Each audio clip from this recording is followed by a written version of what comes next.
Hi అండి. మా ఇంటికెళ్ళి పద్దాకలు బైకులు అవి ఇవి తిరుగుతున్నాయని జెప్పేసి లక్కీ పద్దాకలు అరుస్తుందని మేమైతే లక్కీని, హనీని లోపల పెట్టి తలుపేసామండి. ఇంక బయట పిచ్చుకల శబ్దాలు వినిపిస్తున్నాయని తలుపు తీయమని మన లక్కమ్మ గారు తలుపు దగ్గర కూర్చుంటే ఇక తలుపు తీసానండి. చూడండి సెర్చింగ్ మొదలుపెట్టినియి. అంటే ఆ సందులో గూడా కొన్ని ఇంతకుముందు ఎలకలుండేవి. అవన్నీ కొన్ని మేము వాటికి సంబంధించిన బిస్కెట్‌లేసామనమాట. ఇది ఎలకలకి అవి చనిపోవడానికి కొన్ని బిస్కెట్‌లేసాము. ఇక అయి చనిపోయి ఉంటాయి. వాటిలి స్మెల్ ఏమన్నా వస్తుందేమో చూడండి. ఆ వాషింగ్ మిషన్ ఎనక మన లక్కీకి చూడండి ఎట్లా గీరుతుందో. లక్కీకి ఏదైనా డౌటొచ్చిందంటే ఇంక అస్సలు వదిలిపెట్టదండి. ఇక ఒకటే చూస్తా ఉంటది. ఇంక చూసుకోనిలే అని జెప్పేసి మేము వదిలేసినామనుకో ఇక దానిష్టం ఎంతసేపైనా జూసుకుంటది. అది చూడండి ఆ కంగారులోని వాటికి సంబంధించిన గిన్నెలనమాట ఇవి. అడుగుదామని అటు పక్కన పెట్టాను చూడండి వాటిలిని నెట్టుకొని అలా ఉరుకుతుంది. ఇంకా అక్కడ ఆ బండ దగ్గర గూడా కొన్ని కప్పలు అవి ఇవి ఉంటాయండి.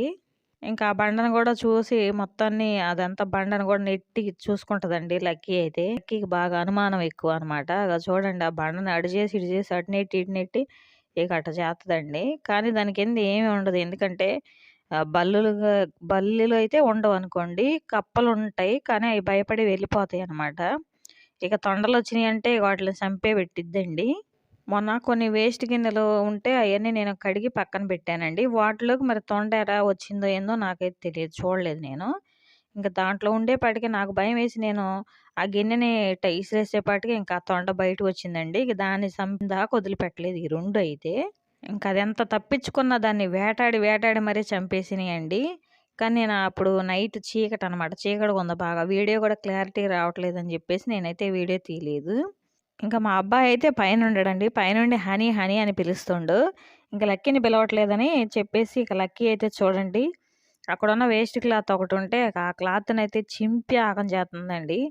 ఎక్కువగా హనీ, హనీ అని పిలుస్తాడు. ఎందుకంటే మా అబ్బాయికి హనీ అంటే బాగా ఇష్టం గదా! అందుకని ఇంగ ఏం చేయాలో అర్థం గాక ఇంక లక్కీ అయితే ఇలా మొత్తాన్ని దాన్ని చింపినదాకా వదిలిపెట్టదండి ఆ క్లాత్‌నయితే. చూడండి మా అబ్బాయి హనీ, హనీ అని పిలుస్తుండు. చూస్తున్నాయి కానీ ఎళ్ళట్లేదు పైకి. ఇంగా ఆ క్లాత్‌ని దాన్ని చింపుద్దండి. దానికి ఎంత కోపమో అసలు లక్కీకైతే. ఇంకా లక్కీ చేతిలో ఏదైనా క్లాత్ పడిందంటే అది చింపి ముక్కలు చేసిందాకా వదిలిపెట్టదండి. అసలు చూడండి. మా అబ్బాయేమో హనీ, హనీ, హనీ అని పిలుస్తుండు.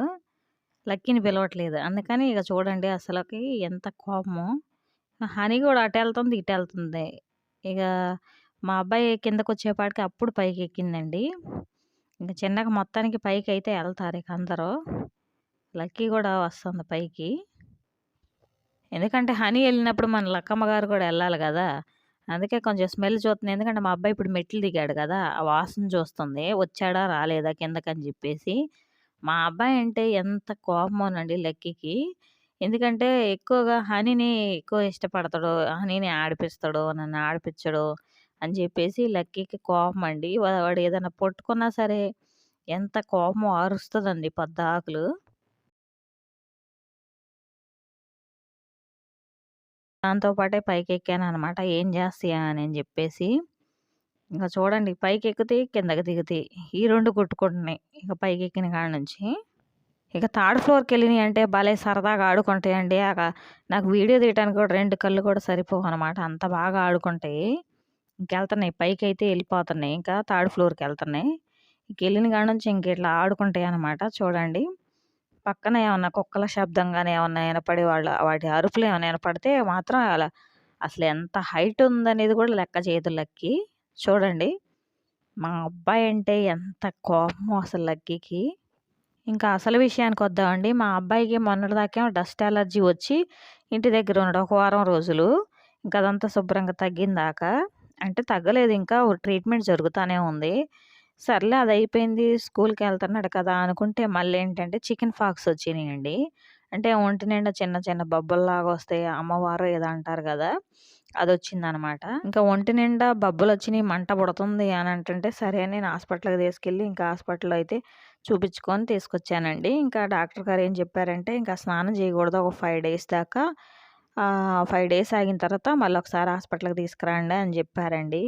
అసలు నాకే అర్థం కావట్లేదండి. మా అబ్బాయికి అన్నీ వస్తున్నాయి. ఎందుకనో ఏంటోనండి. మీకేమైనా తెలిస్తే నాకైతే కామెంట్ చేయండి. ఎందువల్ల అనేది అసలు. కొన్ని కొన్ని సమస్యలు అసలు పదే పదే వస్తా ఉంటాయండి. ఇంక మన లక్కీ అయితే పైకెక్కింది. ఎందుకంటే అక్కడ గోంగూర ఒకాయన గోంగూర అని అమ్ముకోవటానికొచ్చాడు. ఇంకా ఎప్పుడు గోంగూర తీసుకొచ్చినా సరే ఇంక నన్నైతే పిలుస్తాడండి. ఇంకా అలాగే పిలుస్తుండనమాట. మేడం గోంగూర కావాలా మీకు అని అడుగుతుండు. ఇంకా దానికి నేను మాట్లాడుతుంటే ఎక్కి చూస్తా ఉందండి. ఇంకా మా అబ్బాయికైతే ఇలా ఒంటి నిండా ఇంకా చిన్న చిన్న బొబ్బల్లాగా వచ్చేసినాయండి. ఇంకా మరి అయి తగ్గుతాయా? అయి ఒంట్లో కలుస్తాయా? లేదో నాకైతే కామెంట్ చేయండి కొంచెం. ఎందుకంటే నాకు కొంచెం భయంగా ఉందనమాట. ఎందుకంటే అయి ఒంట్లోనే అట్లాగే ఉంటాయా ఏంటనేది నాకైతే తెలీదు. లక్కీగా ఆడుకోవడానికైతే పెద్ద ప్లేస్ అయితే భలేగా సెట్ అయిందండి అసలు. చాలా బాగా ఆడుకుంటాయనమాట. థర్డ్ ఫ్లోర్‌కి ఎక్కితేనే వాడికి ఎక్కడలేని ఉత్సాహం వత్తది. కానీ మేము అంతగా ఎక్కామనమాట. ఎందుకంటే నేనుంటే ఇక నా పనులే సరిపోతాయండి. ఎడిటింగు, ఇంట్లో పనులు ఇవే సరిపోతాయి. మా అబ్బాయి మాత్రం ఇంట్లో ఉన్నాడంటే ఈటికి అసలు బాగా ఆడిపిస్తాడండి. ఈ రాట్ వీలర్స్ అనేవి మనం ఎంత ఫ్రెండ్లీగా ఉంటే అంత ఫ్రెండ్లీగా మొత్తం మూవ్ అవుతాయండి. వీటిని కట్టేయటం గానీ, బోనులలో వేయటం గానీ అలాంటివి చేస్తే మాత్రం చాలా అగ్రెసివ్‌గా తయారయితాయి అన్నమాట. ఎందుకంటే వీటికి ఫ్రెండ్లీగా ఉండాలి ఎప్పుడు.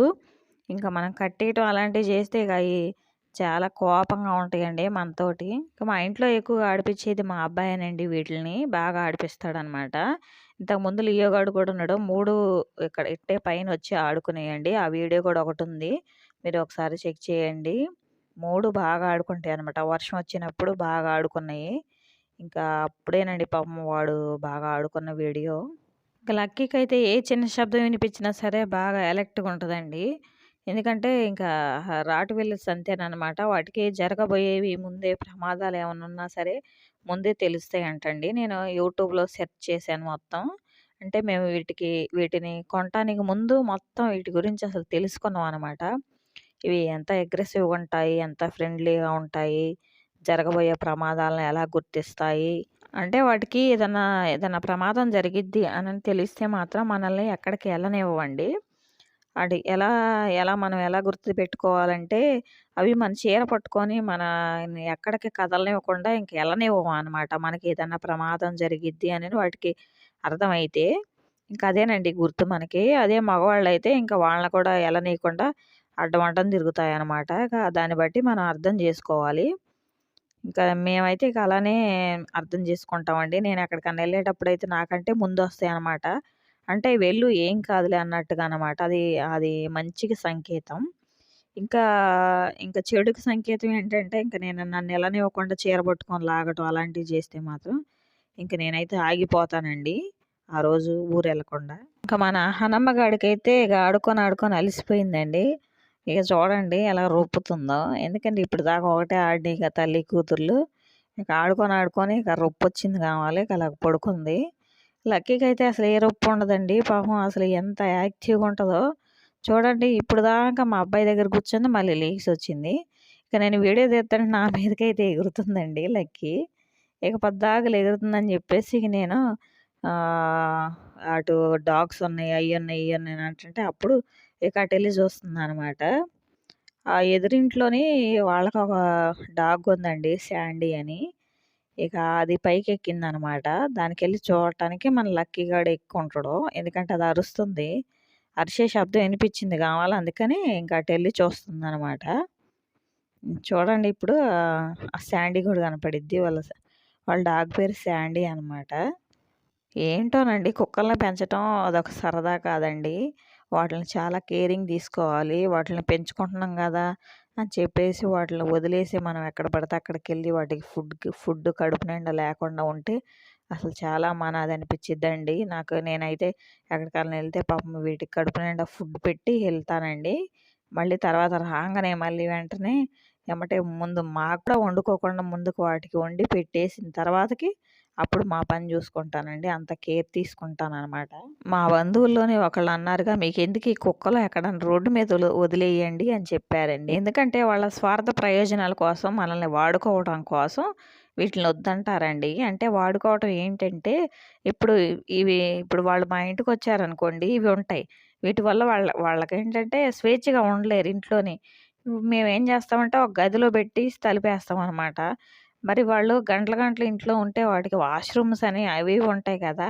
వాటికి ఇబ్బంది పడతా ఉంటాయి ఇవి. అందుకని మేమేం చేస్తామంటే, మీరు కొంచెం ఆ గదిలోకెళ్ళండి వీటిలిని కొద్దిసేపు వదులుతాం అన్నప్పుడు వాళ్ళకి ఇబ్బందిగా ఉంటదనమాట. అందుకనే ఆ మాట అన్నారు. ఎవరైనా స్వార్థపరులేనండి మనుషులు. కానీ ఈ కుక్కలైతే అలా కావండి. మనం కొంచెం అన్నం పెడితే విశ్వాసంగా మన గేటు దగ్గర పడుంటాయండి. అలాంటి కుక్కల్ని మనం వదులుకోవటం, ఈ మనుషుల కోసం ఇలాంటి నోరు లేని వాటిని వదులుకోవడం చాలా పాపమండి. నేనైతే అసలు మామూలుగా అడిగానండి. సరే మరి వదిలిపెడదాం, ఎక్కడ వదిలిపెడదాం అనని అసల ఆయన మనసులో మాట ఏమొస్తదని ఆయన మా మావయ్యనండి. ఏమంటాడా అని నేను అడిగితేను రోడ్డు మీద వదిలిపెట్టాలంట. అసలు మానవత్వం ఉందండి ఈ మనుషులకి.